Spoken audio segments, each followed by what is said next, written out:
මම විදුලි පාවිච්චි කරන්නන්ගේ සංගමයේ සභාපති MD ආරාතුල මම හිතන්නේ අද වෙනකොට අපි බලාපොරොත්තු නොවුණු ආකාරයට ඉන්ධන මිල ආණ්ඩුව විසින් ඉහළ දාලා. මට තියෙන ප්‍රශ්නේ තමයි මේ ඉන්ධන මෙහෙම වැඩි කරන්න හේතු වුණ කාරණා මොකක්ද කියන්නේ. මොකද අපි දන්නවා පසුගිය දා ඉරානය සහ ඊශ්‍රායල සමග ඇති වූ යුද්ධෙදී බොර තෙල් මිල ගොඩක් ඉහළ ගියා. හැබැයි මේ යුද්ධය අවසන් වුණාට පස්සේ ඉතාමත්ම විශාල ලෙස බොරතෙල් මිල අඩු වුණා. එතකොට දැන් බොරතෙල් මිල අඩු වුණාම කොහොමද ලංකාවේ ඉන්ධන මිල වැඩි වෙන්නේ? අනිත් පැත්තෙන් මේගොල්ලෝ කිව්වා ඉරාන යුද්ධෙදී ලංකාවේ මාස 2කට ආසන්න ප්‍රමාණයකට තෙල් තියෙනවා. තෙල් සංචිත තියෙනවා. එතකොට ඒ තෙල් සංචිත ගෙනහල්ලා තියෙන්නේ පරණ මිලට. එතකොට මේගොල්ලන්ට ඉන්ධනවල මිල වැඩි කරන්න උවමනාවක් නැහැ. මේක හිතාමතාම මේ ආණ්ඩුව විසින් මේ ඉන්ධන පාරිභෝගිකයන් අමාරුවේ දැන් වැඩක් තමයි මේ කරලා තින්නේ. ඇත්තටම කනගාටු වෙනවා. මොකද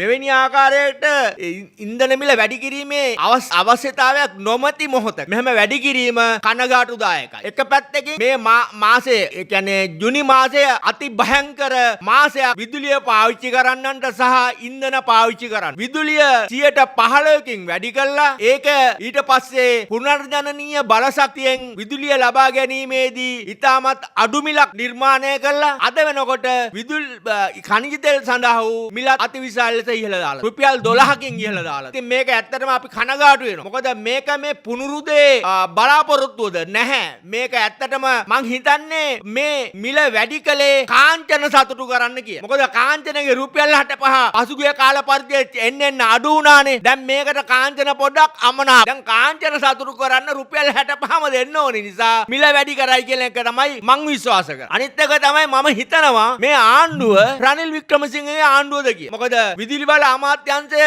කාංචන මෙහෙවනවද නැත්නම් ජනාධිපති ධූරය රනිල් මෙහෙවනවද කියන සැකයක් තියෙනවා. මේක ඡායා ආණ්ඩුවක්ද කියලා සැකයක් තියෙනවා. මොකද සම්පූර්ණයෙන්ම මේ ආණ්ඩුව ක්‍රියා කරන්නේ රනිල් වික්‍රමසිංහගේ ප්‍රතිපත්ති. ඒ කියන්නේ මේගොල්ලෝ මිනිස්සු ගැන හිතන්නේ නැහැ. මේගොල්ලෝ ජාත්‍යන්තර මූල්‍ය අරමුදලට නැත්නම් වෙනත් ජාත්‍යන්තර බැංකු වලට ඕන ආකාරයෙන් නටවන්න පුළුවන් ආණ්ඩුවක් බවට පරිවර්තනය වෙලා තියෙනවා. ඒ වගේම මේ විදුලි මිල khනිජ තෙල් මිල වැඩි වුණාම පසුගිය කාලවල මේ ජනතා විමුක්ති පෙරමුණේ නැත්නම් MPP එකේ මන්ත්‍රීවරු ලේකම්වරු කෑ ගැහිලා ඇත්තටම අද වෙනකොට ලැජ්ජ හිතෙනවා.